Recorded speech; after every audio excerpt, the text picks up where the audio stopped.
एक बड़ी प्यारी कहानी है छोड़ने के संबंध में।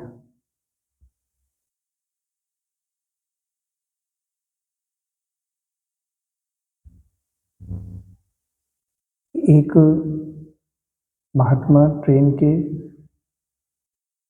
फर्स्ट क्लास कोच में सफ़र कर रहे थे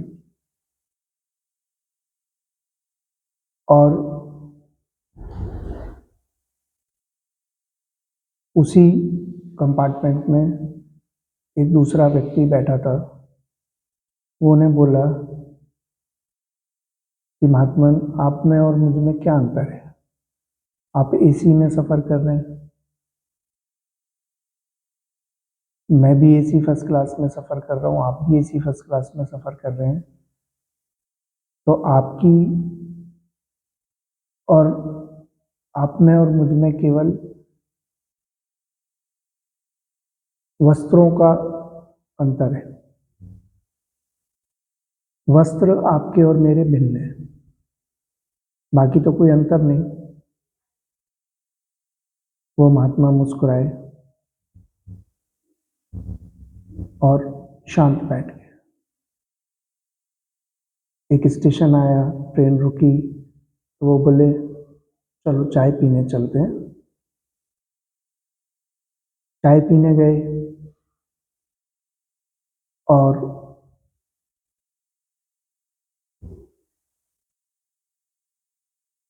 दोनों ने चाय ली स्टॉल से और चाय पीने लगे।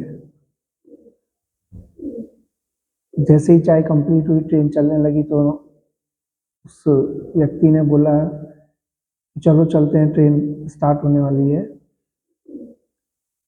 हॉर्न दे चुकी है।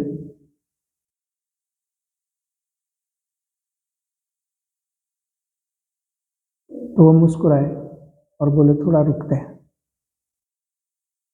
उन्होंने उसका हाथ पकड़ लिया, बोला यहीं रुकते हैं, थोड़ी बात करनी है मुझे आपके साथ। तो वो एकदम से घबराया, बोला ट्रेन निकल जाएगी।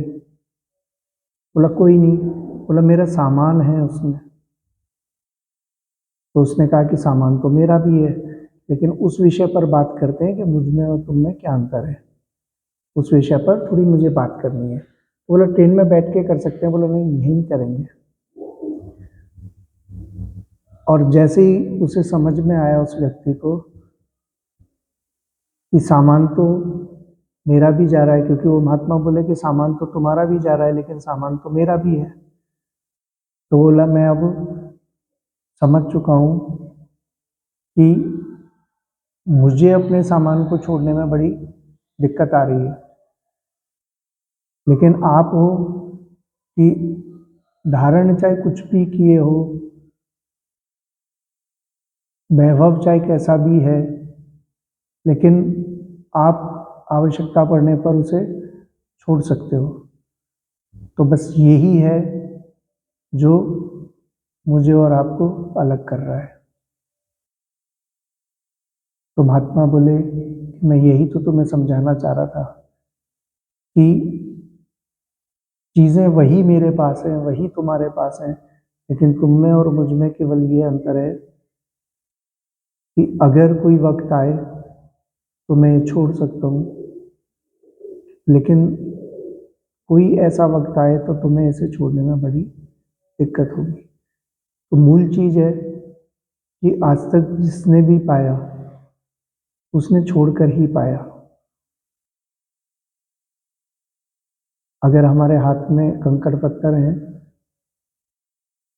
तो हम हीरे तभी पकड़ पाएंगे तब कंकड़ पत्थर छोड़ दें। चाहे वो राम का जीवन हो, चाहे कृष्ण का जीवन हो, राम ने भी छोड़ा, इसीलिए भगवान हुए। कृष्ण ने कई स्थान बदले, कई जगह से छोड़ा। तो मूलतः ये जो कहानी है वो बाहरी छोड़ने पर भी ज़्यादा फोकस्ड नहीं है, भीतर से हमारी पकड़ छूटे, यहाँ तक कि हमारी सोच, हमारे विचार, हमारे इमोशंस, सबके प्रति, क्योंकि हमारा यहाँ कुछ भी नहीं है। विचार भी जो हैं वो दूसरों ने दिए हैं, समाज ने दिए हैं, और अगर हम सूक्ष्म रूप से भी देखें तो विचार केवल मस्तिष्क में एक घर बनाते हैं, कुछ देर रुकते हैं और चले जाते हैं। इमोशंस भी आते और जाते हैं, चाहे वो अंतःकरण का मामला हो या बाहरी जगत। हम दोनों जगह पर देखें तो हमें सदा ही छोड़ने को तैयार रहना चाहिए, खास तौर पर भीतर से अंतःकरण चतुष्टय में। वहाँ अगर हम चीज़ों को हल्के में लेते हैं, चाहे वो कितने भी उच्च विचार हों, लेकिन जब जो जैसा वक्त आया तब उसे छोड़ देना ही होता है। तो ये हमेशा याद रखें कि भीतर से छोड़ने को सदा ही तैयार रहें, भीतर से कोई पकड़, कोई अटैचमेंट हमारी ना हो। अपने अच्छे से अच्छे विचार के प्रति,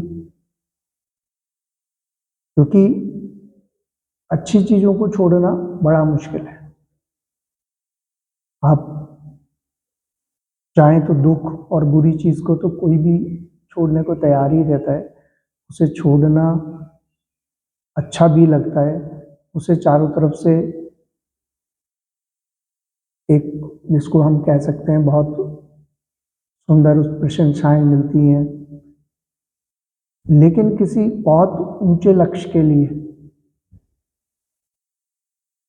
अच्छी चीज़ों को भी छोड़ना पड़े तो उसमें पीछे नहीं हटना चाहिए, क्योंकि आपको लोक कल्याण करना है, उच्च लक्ष्य पर जाना है, आज नहीं।